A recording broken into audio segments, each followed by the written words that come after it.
Yes, sir. Yes. What's going on? What's going on? A little bit of jazz jingo going on this morning, brother. You know what I'm saying? I don't know what I was going to say there, so I said jingo. It was good. Yeah. You like that, eh? It's all right. It's better told than you, your bro. Now it's there it was. I was happy for being off for that month and you not having to hear that word anymore, and then I forgot all about it. There we go. So we gotta hit you with the we gotta hit with that fail. But you know what, today, man, I'm so excited. First day of the month. Happy Dogist to everybody. I kind of coined that little phrase with the dogs and everything like that. But Deno, where does that come from? Dog in August. Dog in August, man. I don't know. I saw it on a meme site on like TikTok or something like that, and then I was like, I like this. I like it a lot. So I think every day's dog day when you have a dog. I do. You know what? My wife and I say it all the time. When I come back, when I get reincarnated, I want to come back as a loved family dog. Like it just, man. They live the life, man. They live the life, man. Brother, the life. The life, man. It's awesome. You know what? Today, I mean, can you believe it's August already, brother? Like, blow my mind. But today is going to be an amazing day. So I don't know about all y'all, but here's the dilemma, right, Ryan? Do you post as a company? Do you post as yourself? When do you post? When you post and nothing happens, how do you create content to drive people to your business? What do you do? The algorithms are changing. Everything's happening. Like, I cannot believe how much LinkedIn's changed from a year ago when I stopped posting. Like when I got sick, I just kind of left all social media. Mm-hmm. And holy crap, has it changed? Like it changed into this Facebook kind of place when Facebook first came out. And some of the posts I've seen have been absolutely just nothing to do. And I've always considered LinkedIn the business social platform, like as opposed to Facebook and Instagram. Mm-hmm. And then with the recent algorithm changes, and it's like you used to get traction, now you get no traction. And we figured, you know what? You're probably all going through the same crap we're going through, and I have the same questions we have. So I'm actually really looking forward to learning today. Me too. From one of the best in the business, and asking the questions that I think we all want to know is what happened? What can we do to start generating leads on LinkedIn? But really having the leads come to us, right, Ryan? Like, I mean, obviously that's the idea. If you're going to spend time on content, how does it engage that prospect that you want to bring to you? Yeah, I couldn't agree with that more. And, the thing you said, Dan, is like, I'm interested to have our guests on today and ask them specifically, because like we're talking about LinkedIn kind of becoming like a Facebook, like a social media website like that. But then, there's been that influx while you were away of like people with personal brands, right? So they're like, it's my personal brand itself, and it's like, okay, I want to show that human side. And that's where I kind of figure that out. But yeah, like, again, I'd love for you. Let's get into it, man, because like, I'm so excited. So can you introduce our amazing guest today a little bit about himself, and let's bring him in to Sales Chatter Live. Yeah, man. So we'll bring him into Sales Chatter Live. Anthony Jones, how are you, my man? Good morning, gentlemen. I am fantastic. Thanks for having me on today. Oh, absolute pleasure, my man. So just tell the audience a little bit about yourself, kind of how you got your start, and then we'll dive in and just like literally rapid fire these questions off to you, my man, because I'm interested. All right, let's do it. Yeah, so Anthony Jones, owner of Anthony Jones Consulting, and I help businesses grow. Their business on LinkedIn, and I've been doing that for the last 2 years almost. Prior to that, I spent 20 years in the nonprofit sector, where I led a digital media and marketing team for Ducks Unlimited. And a couple of years ago, I kind of got active on LinkedIn from a personal standpoint, trying to build a personal brand, learn the platform. Long story short, when COVID hit, people started reaching out to me asking for help with LinkedIn just because they saw me as someone who understood the platform well. That turned into a side business and ultimately this full-time gig that I started almost 2 years ago. And that's what I've been doing ever since. Side hustle turned full hustle. Love it, Yep. brother. Love it. So I've got a ton of questions. Ryan, do you want to go first with your questions, or do you want me to go, or how do you want to do this? Yeah. Let's let's start with this. Let's let's unpeel it for everybody here because we're gonna go with rapid fire. But what did you personally see, Anthony, the change? Because like we all have our own opinions about how LinkedIn kind of works for us, but somebody who builds a business off of LinkedIn and help companies like that, what have you seen that's really changed, that's really been impactful, either positive or negatively? Yeah, great way to start. And let me kind of give you my perspective of like the way I think people, the industry has viewed LinkedIn kind of going back from its roots. So 15 years ago, if you said the word LinkedIn, I think most people would have thought of, the job board. It's where you go, you post a resume, you find talent for your team. That's it. That evolved, between 2015 and 2020. You started seeing more creators coming to the platform, kind of with the intent of building a personal brand, showing value, showing who they were as an individual. Then in 2020, when COVID hit, I think that's when we really saw a really big shift or transformation in the way that people used LinkedIn and the way that they viewed it. Because, right when lockdown was, in full effect, people were looking for any type of, social interaction that they could get. Of course, they turned to social media. And you have to also remember that during that time, people were losing a lot of jobs, right? So LinkedIn became more important than ever. And it also became a place where people were sharing more personal content, personal stories about what was happening in their lives and how COVID was impacting them and their career and so forth. And what you saw over the course of the next couple of years was more and more content that was more personal based, right? More of what you would typically say, that's Facebook content. And there has been a lot of benefit to LinkedIn because of that. They have grown. Their user base continues to grow, exponentially. But if you look at the latest interview with Dan Roth and the announcements that they've made about the algorithm changes, they're trying to get back to make it a little bit more of a professionally centered platform.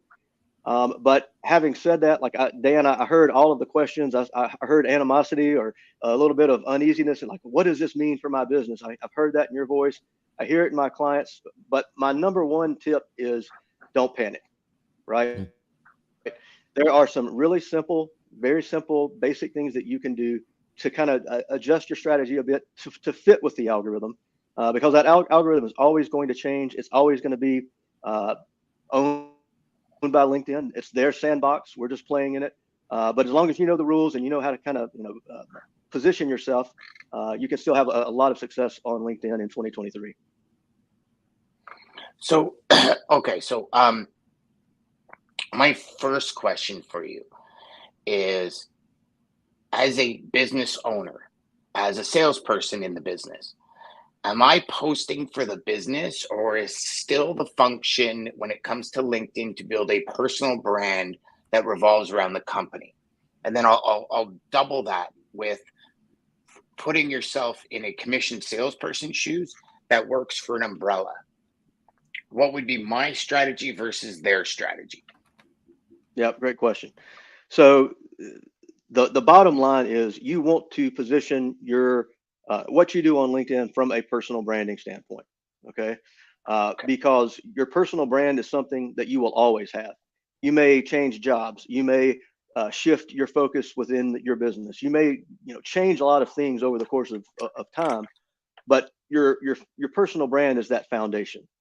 And I've said many times, people connect with people, and even as you make changes, they're going to know you, Dan, for who you are and your expertise through the content that you've shared. So first and foremost, take it from the perspective of your personal brand, because that will always follow you. And people connect with people that connect, especially in the B2B world. People buy from people, people that they know, like, and trust. And that's really part of building your personal brand through your content, through the other interactions that you take on LinkedIn, building relationships. That is the most important thing when it comes to LinkedIn. People can get wrapped around the axle about content. What should I post and how often? Like, keep in mind, number one, it's about building relationships first and foremost.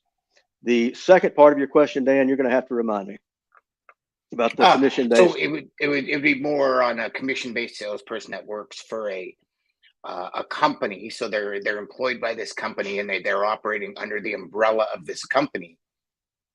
The type of content they should be posting, personal brand, corporately, connecting it both, kind of what would they be looking for? Yeah, and kind of a mix. Again, personal brand, focus on that first, because you may change that. But as you are focused on one area of business, that's where you're going to focus most of your content, right? Or during that year or years that you're working in that role, your content is going to be focused towards that, speaking to the consumers that you serve, adding value through your content. That's how you reach those individuals. But then if you decide you're going to change roles a year or two later, you can always take that personal brand, that knowledge, and your reputation with you. All you have to do is shift your content at that point. So what are company pages for then?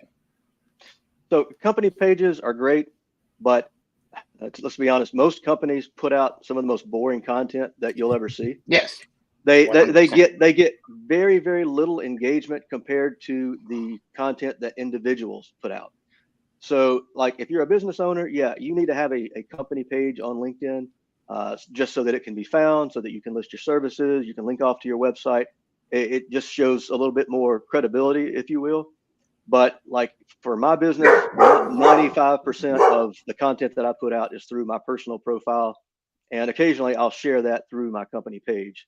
But the leads that I get, the clients that I get, every single one of them have come as a result of my personal brand and the content that I'm posting through my profile.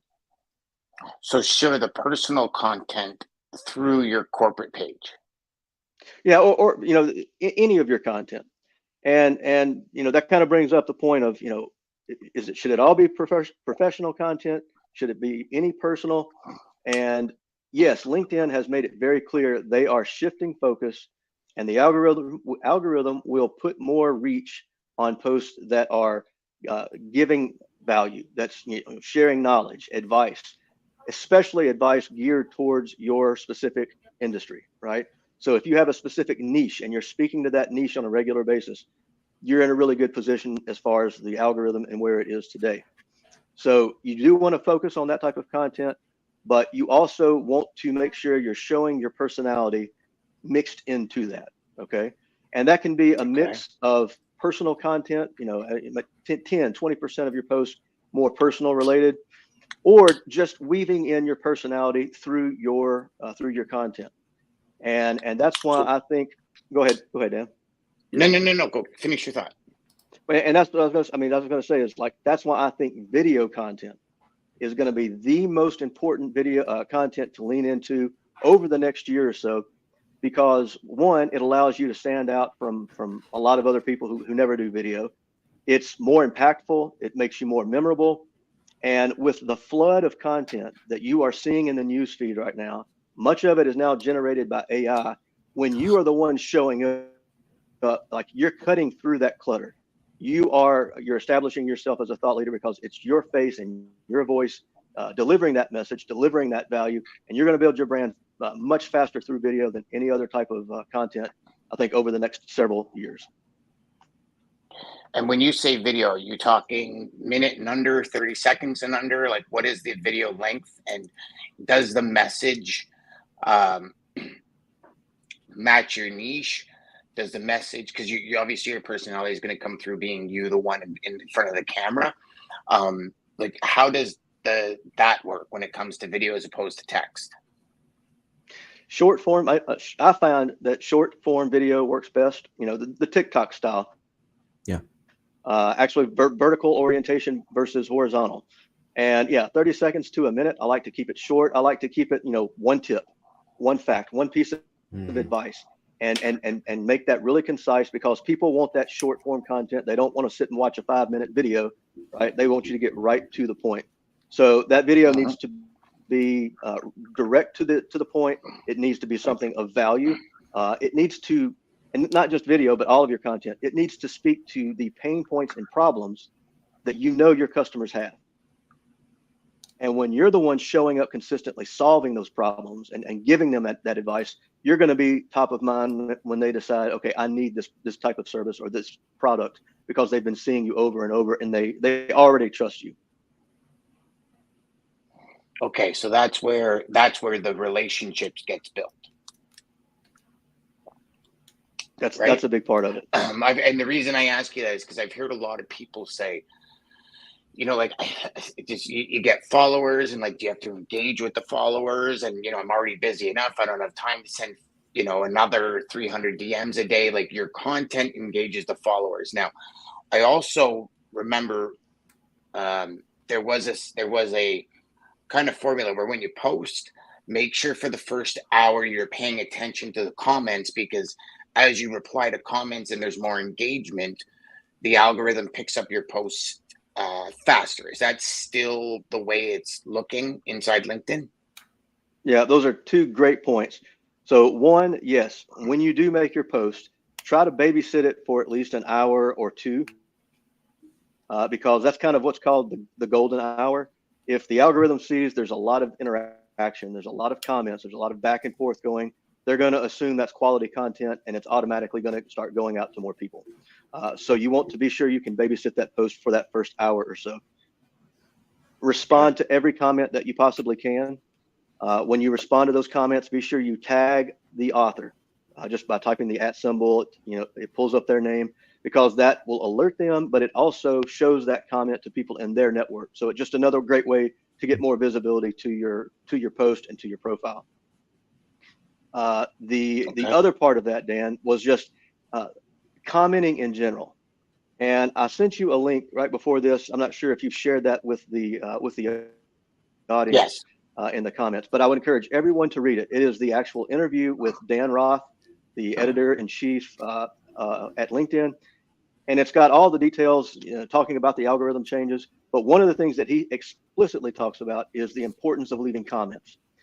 They want you to make your personal brand, your profile, and so forth, not just about you, but they want you contributing to the larger conversation. And that's where leaving comments on other people's posts comes in. And leaving comments has always been a smart idea. It gets more visibility back to your profile.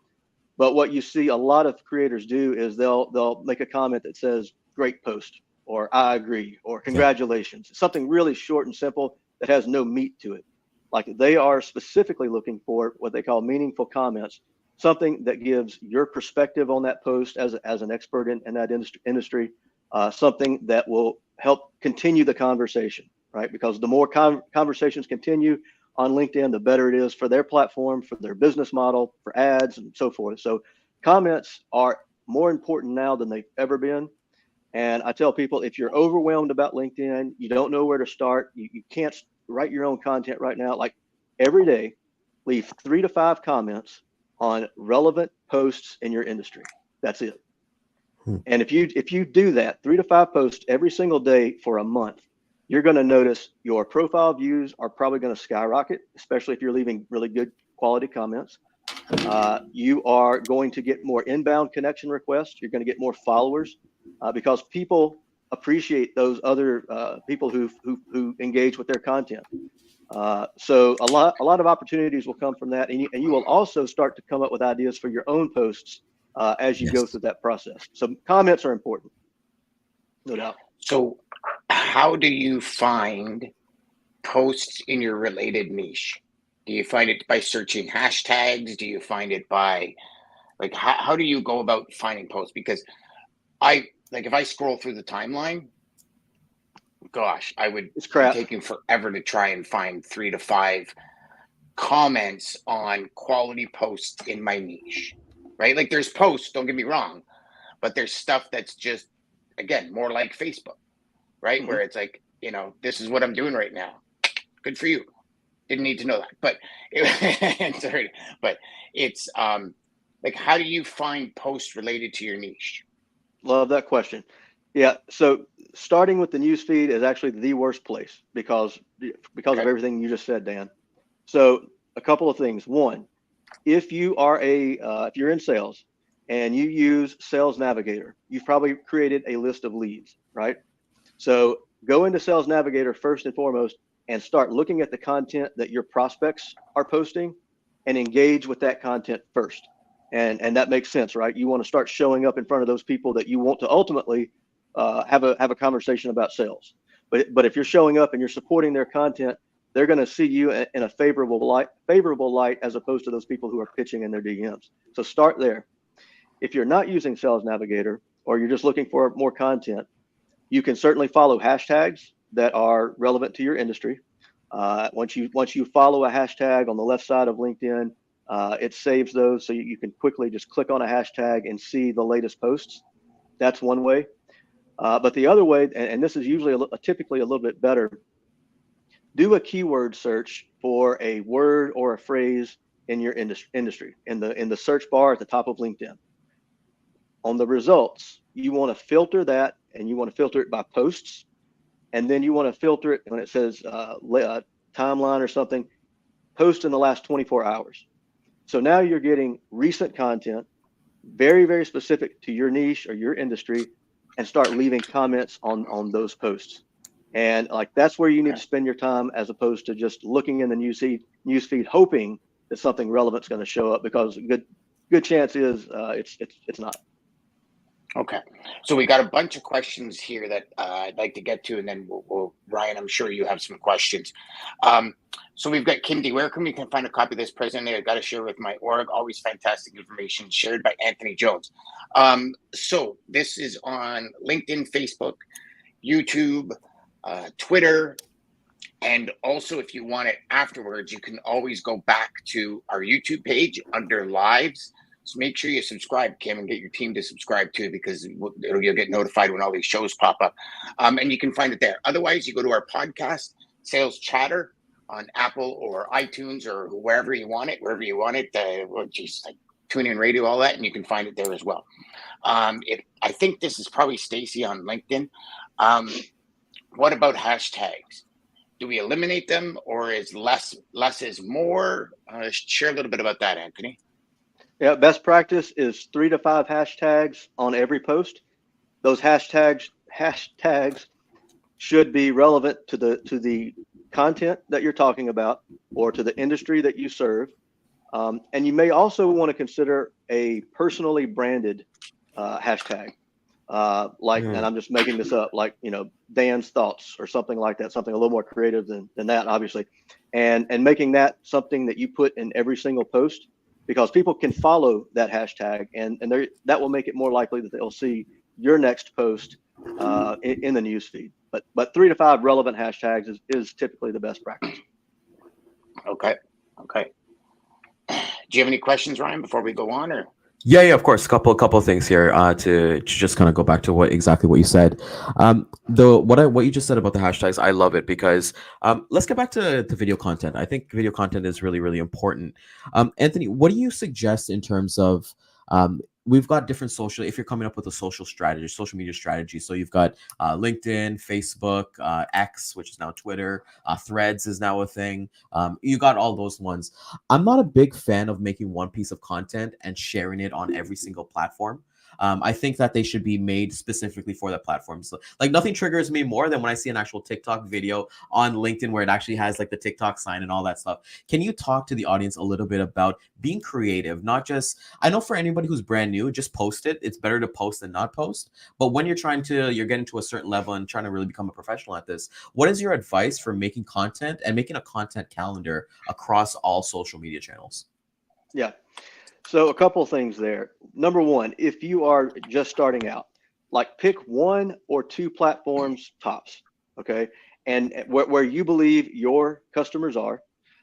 For me, those 2 channels are LinkedIn and TikTok, okay? That's where I'm spending most of my effort, but 90% of that is LinkedIn. Now, I'm also a big fan because I'm a one-person show, right? I have 0 employees. I work with some contractors here and there. But when I create a piece of content, I create it first, especially if it's a video, I create it first for LinkedIn, and then I find ways to repurpose that for all of my other social networks, okay? And now I may do things like remove a watermark here and there, like the TikTok watermark, as you mentioned. I don't have the capacity to be creative enough to change that up for every platform. If you do have the resources, obviously that's a great idea. But if nothing else, like just get it out there. I would not point someone to my Facebook page or my YouTube channel right now and say, check this out. This is a great representation of what I want you to see. It's go to LinkedIn, right? So I'm a big fan of repurposing, but you do have a good point. If you can possibly, format that at a minimum, format it for TikTok with the right orientation, format it for Instagram with the right orientation. Those are some easy things you can do to kind of optimize that message without having to recreate it or start from scratch. Start from scratch. I love that you said that, because having to start from scratch completely, some people might get thrown off with that. Since you mentioned TikTok, I use TikTok quite a bit, and I find TikTok has the ability to go viral very fast in a way. Like I've had some videos where like I've hit like 40,000 like views on a video that I'm like, what the heck? It's just me doing a meme with my dog, as opposed to that. But I want to talk about even the YouTube function of there for LinkedIn. I think the main purpose, at least the way that I use this and many users, is really to just connect with people, build relationships, as you mentioned earlier in this conversation. Is there a virality a part of LinkedIn's kind of like algorithm or anything like that? Like, how do you treat like going viral, let's say, like you mentioned, LinkedIn and TikTok as the two social media sites that you use? Yeah, and so in that interview with Dan Roth, and this kind of surprised me, but looking back, I think I get where they're going. He said that they are not looking for viral content. Like viral content should not be your goal on LinkedIn. And he didn't say this, but like my advice is aim for value, not virality. Okay. Yeah. On TikTok, that organic reach is still, massively, it's massive compared to what you can get on pretty much any other network right now. With the right video, even if you don't have a large following, your video can go viral pretty quickly if it's good content. That used to be the case with LinkedIn. But what LinkedIn is more focused on now is not, going viral, if you will. It's making sure that you're putting quality content out that speaks to the right audience. It's all about value and relevance. And if your content is connecting and it's relevant to that specific audience that you serve, they're going to reward you according to what they say in the new algorithm. So that should be your goal on LinkedIn. Aim for value, not virality. Value. So if I was a crying CEO about having to lay off a bunch of my employees, don't worry about going viral on that one, right? Exactly. Just don't do that. That's terrible. But yeah, that's bad. Jeff's got a question. So you give them advice. What stops somebody from stealing your thunder and running with your thoughts and solutions? Oh, that's ego talking there, right there. But I'd love to get the thoughts. I'm not sure I understand the question. Oh, you mean like giving away too much information? Yeah, and somebody stealing your thoughts and solutions. Okay, I got you now. It's a great question. So there are a lot of creators who feel like they run a risk by giving away too much. Like, what if I give away too much free content, too much free value? And I will tell you, if you go back and look at my posts for the last couple of years, a lot of the content that I've posted, I am teaching that to clients who pay me for one-on-one coaching, right? They're not going to remember every post that you make. Honestly, a lot of people are lazy. They're going to see a post and they're going to say, yeah, that makes a lot of sense, and keep scrolling, or they've got to go back to their job. But they remember, what they remember is it was Dan that posted it, or it was someone else that posted it. And when they finally get to a point where they say, you know what, LinkedIn is important to me. I've got a busy calendar. I'm running a business. I'm whatever. I need someone to help me out. Dan's going to be the person that I'm thinking about because he shows up as the expert. So my advice is you can't give away too much. You want to make sure that you are adding real value to your audience. And that's the standpoint that I take. It's worked for me and it works for most of my clients. So, it's funny because when I first did my first online course many years ago, I actually paid close to $1,500 for a program that if somebody tried to screen record it, it would go black and it wouldn't record. And they had settings in the back that showed you how many people tried to. And I was dead. So I'm like, nobody's stealing my stuff. Nobody's stealing my stuff. And I think after 3 months, so 4,500 US later, not one person tried to screen record based on the thing. And I'm like, all right, well, that was a total fucking waste of money. But it's I remember when I first started creating, it was like, here's my really good stuff, and then here's kind of like my watered down stuff, and this is the stuff I would put out. And then it came to the point where, I remember Russell Brunson saying it. He goes, no, you put out your best stuff. Yep. Like the best stuff you could possibly give to truly help people. Like if your mission, like on this show, our mission is to help 10,000 sales reps generate $1 million GP in under 12 months. We have to give you the real goods. Yep.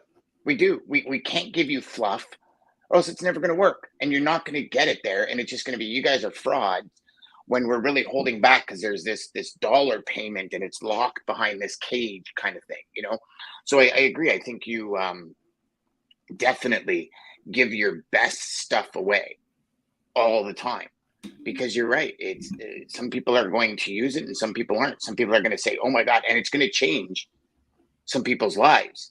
And some people will take the free stuff and be able to run and like change their life from that free stuff. Mm-hmm. But you ask yourself, how many of you out there have watched some really life-changing YouTube videos and a year later you're still in the same spot? Exactly. I was listening to read a good book? Go ahead, Anthony.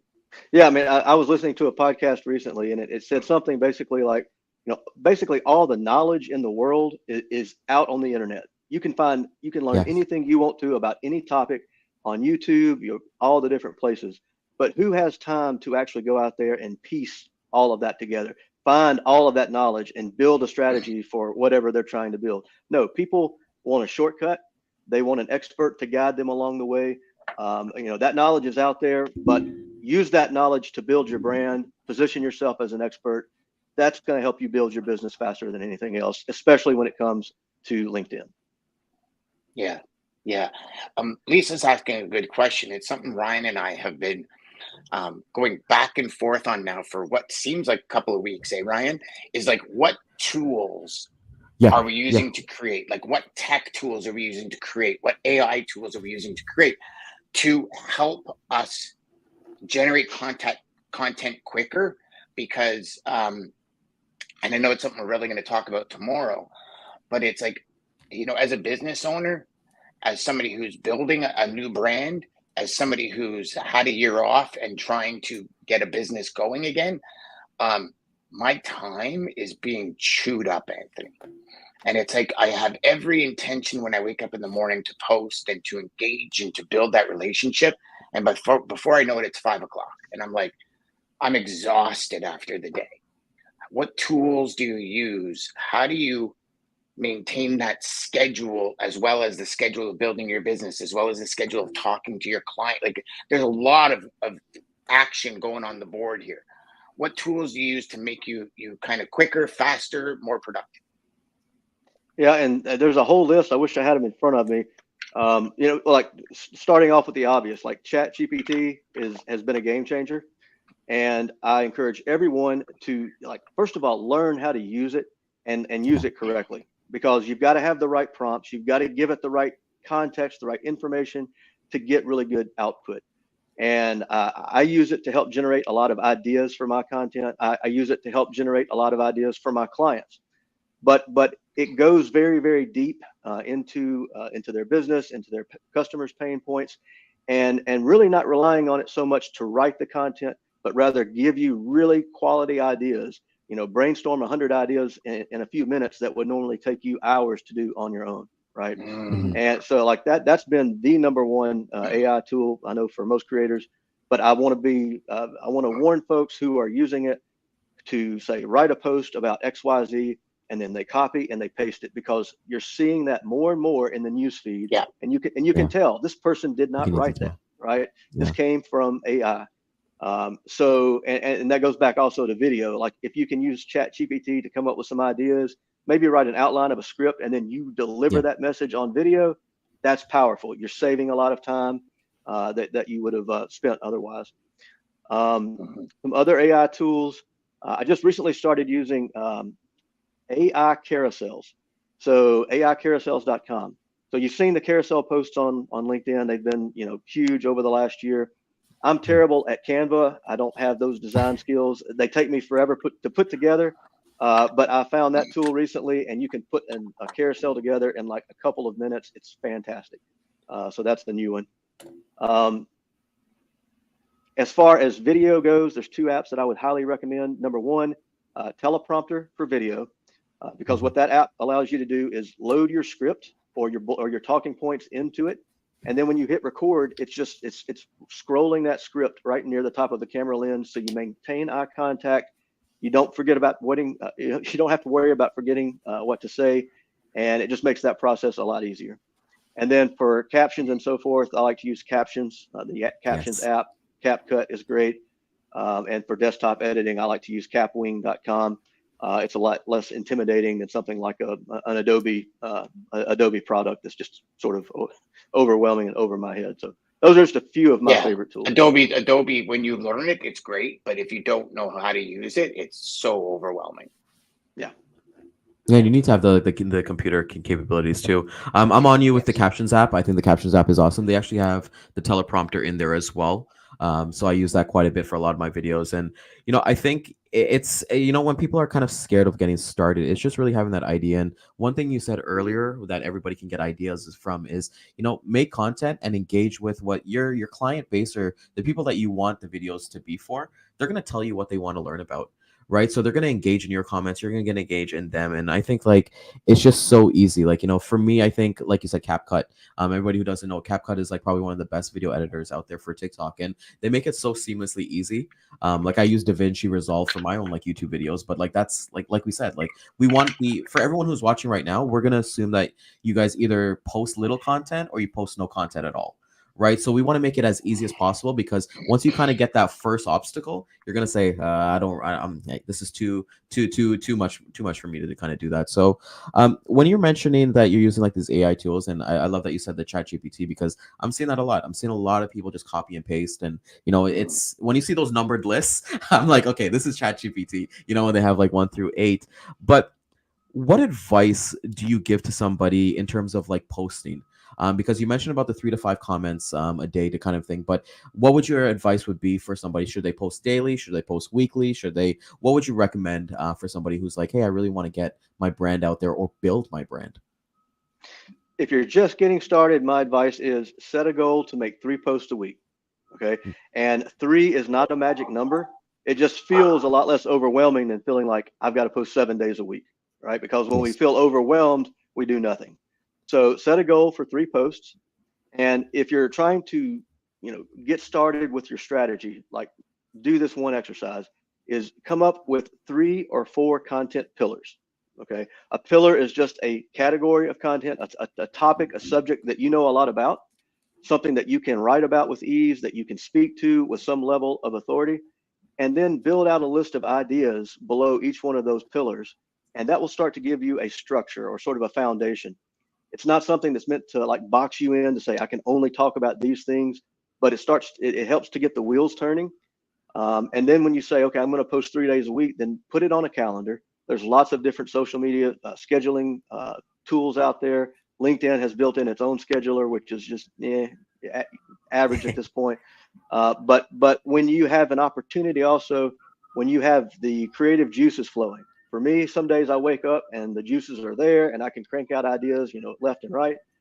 Take advantage of those days to create content, because other days you wake up and your calendar is packed. You don't have any new ideas and you're struggling with what to post. So if you have that planned out and you've got it on a calendar, it's going to make that consistency a lot easier. Consistency is the other piece of success in this equation. If you're not doing it consistent, if it's just once or twice a week or a couple times a month, that's not going to be enough to give you the success that you're looking for. Sorry, ran short on words there. No, not at all. That's okay. One That's okay. one last question Go ahead, from me, Ryan. Anthony. Yeah, one last question that I have. You're talking about like the LinkedIn strategy, the TikTok strategy, and everything like that. Can you talk a little bit to the audience about, like, let's say I post on business focus on LinkedIn, but then on like Instagram, I'm a goofball on weekends, right? I like to have my own things.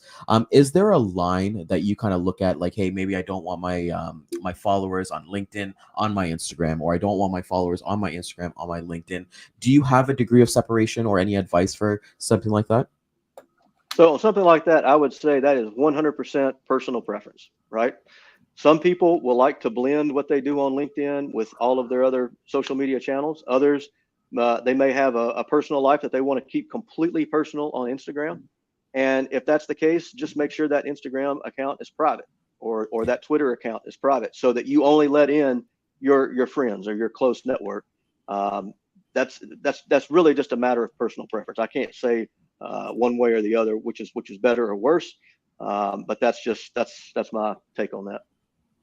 I know a lot of creators, and when I've asked them that question, they said they create one that's their personal brand, and then they create a private page for their family and friends, And like that's close like friends, not where they that's have like thousands of friends or followers, like just close friends.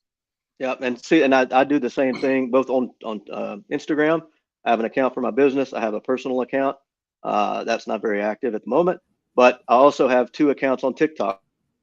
One that is specific to LinkedIn, how to build a personal brand content. It's all about LinkedIn. And then I've got my personal where I'm just putting up just random content that I know that, family, friends, and others would enjoy. So that's also another option, Hmm. and a good point, Dan. Hmm. Hmm. So, Anthony, back in the day, it used to be what they called a pillar piece of content. So, you take a 20-minute video, you make a 20-minute video, you make a 10-minute video, and that's kind of for YouTube, long form YouTube. You cut that video up for shorts and for Facebook Reels and for Instagram and TikTok and LinkedIn. Or when you get creative, do you kind of just sit down and talk for 20 minutes in front of a camera, and whatever kind of comes out, comes out? Do you script it? Do you kind of like go into Chat GPT, type in all your prompts, get the ideas, then record each one individually? Kind of share that process with the audience. Yeah, so for me, it's a combination of everything that you just said, right? So Okay. some days I will wake up and I've got an idea. I can just turn on the camera and start talking, and take that and then edit it into a 30-second clip, a 1-minute clip. What I'm actually doing this week, because I keep preaching, you need to do more video, right? But video does take more time. It's harder to do, even if you're comfortable on camera. It just takes more time because you've got to prep, you've got to edit, you do all the things. But as I look back, like I personally have been so busy just working with clients that I haven't had time to dedicate to do that. So like one of the Mm. things I'm going to do this week is block off a day or two and do nothing but write my scripts, or at least come up with the ideas with the talking points, and then get one day where I film all of those. Sometimes have a couple of outfits so you can change into, so it doesn't look like you're in the same clothes all the time. Yep, makes Um, sense. Yep. and again, it's taking advantage of those creative juices when they're flowing, and blocking out time, any given on a monthly basis, saying these 2 days are going to be dedicated to doing nothing but filming and editing videos. And then you've got content that you can spread out on your calendar for the month ahead. That's actually a really good idea. Only taking kind of 2 days a month, every 2 weeks recording, because you'll have a ton of content, Yeah, and that's not overwhelming, exactly. right? Because Exactly. if you have the content, you will post. Well, if you think about it, you'll be more likely to post, right? Yeah. Can Yeah, everybody agree to exactly. that? Like if you have a folder of content right in front of you, not posted and then posted, you post it, move the video to the posted folder, right? And what about repurposing content? Mm, So, absolutely. and what I mean by that is you put something on LinkedIn, kind of like a week later, you maybe change it or increase the size of it, bring it closer to you, cut it again, and put it on TikTok. Or do you do any of that? Or is that kind of, like Ryan said, and I know you've probably answered this, but it goes back to each platform has a different functionality when it comes to content, right? Hmm. Yes, I'm a huge fan of repurposing. Think back to any video content that you have. Maybe you've got a YouTube channel maybe you've done videos in the past for your business or your company, marketing material that you've done that's video related. Like, look for all of that content that already exists, and then say, hey, okay, what's relevant now, and what can I just cut up into a 30-second tip or a 1-minute video for LinkedIn or so forth, because there's a good chance that content is out there. Take advantage of it. If you aren't happy with the way it was kind of positioned, but you like the message, like say, okay, this is an idea. I'm gonna turn this into a new video. There's a lot that you can gain from repurposing. And then going back to what I said earlier, like if you've got those other channels, put it out there. It can't hurt anything, because you never know who may stumble across that YouTube short video, end up on your LinkedIn profile and say, okay, this is the person I need to talk to for what I need for my business. So but definitely a big fan of repurposing. So last question for me, because I know we got to get going. If somebody's in kind of like my shoes, right? And this is more a personal one. A year ago I was 205 plus pounds. I'm now 160. So I don't look like I did a year ago. And I thought about repurposing content, and then immediately what kicked in my head, and you can both guess probably what immediately kicked in my head, is the real estate agent that hasn't changed the picture on their business card in 20 years, right? They are not the same. They don't look like the same person. Is that a stupid way to think, Anthony? Is it just a tactic for procrastination? What's your thoughts? Yeah, it's a good question. And, the 20-year-old outdated photo, yeah, that's definitely not something that you want to have on your profile. Something shot in the last couple of years. It's not something that I tell people, okay, every year you've got to go out and make sure you have a brand new headshot. It just needs to be something that if someone saw you in real life, they would say, oh yeah, that's Dan. I've seen his picture on LinkedIn. That's a real basic so kind answer, of can repurpose. Yeah. You wouldn't worry too much about the difference in people saying, well, God, how long ago was that? Like, right? Okay. It shouldn't be a drastic difference. Okay. Not a drastic difference. Well, funny thing was, Ryan and I were talking about content, and yesterday afternoon, I started going through old videos. And I'm talking ones from literally like February 2022. And I was looking at them and I'm like, I had no neck. My cheeks went into my shoulders, and I'm like, oh my gosh, I look like a totally different person. So it was interesting how, yeah, I get a new one, Dan, for sure. It was just interesting. And I was like, I can't put that out. That is so not me. But I'm wondering if it was more looking at the messages. Oh, okay. Yeah. Especially in your situation, like you have, and I've seen some of your content. You have fantastic content. Like you should not look at it as, okay, I look a little different now since I've overcome cancer and so forth. Like that content is quality stuff. People care a lot more about the message than what you look like when you're delivering it, right? So don't overthink that.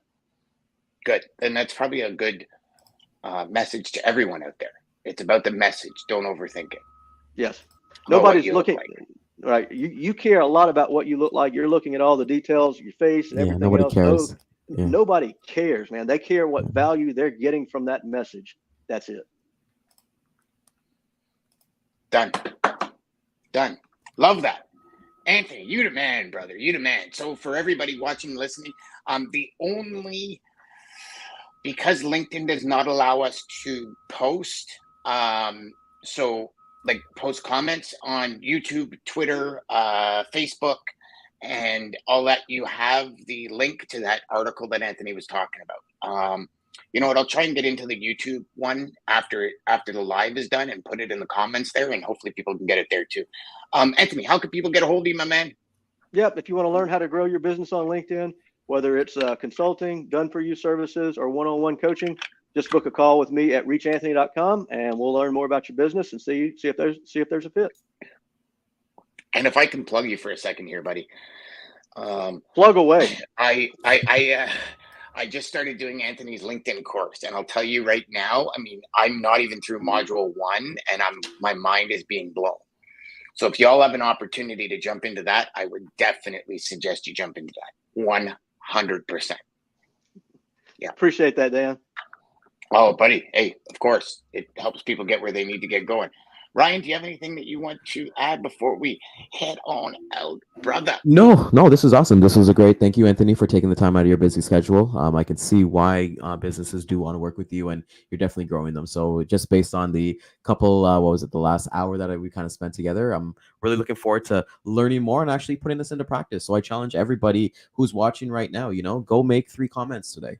It's just simple as that. We don't have a charge for our podcast, right? We don't charge anybody. So we're going to say today's admission fee to tomorrow's episode is going to be go and leave 3 meaningful comments on somebody's page. Perfect. Sir, I love I appreciate you guys having me on, guys. Thanks, brother. Hang backstage for a minute here. Will do.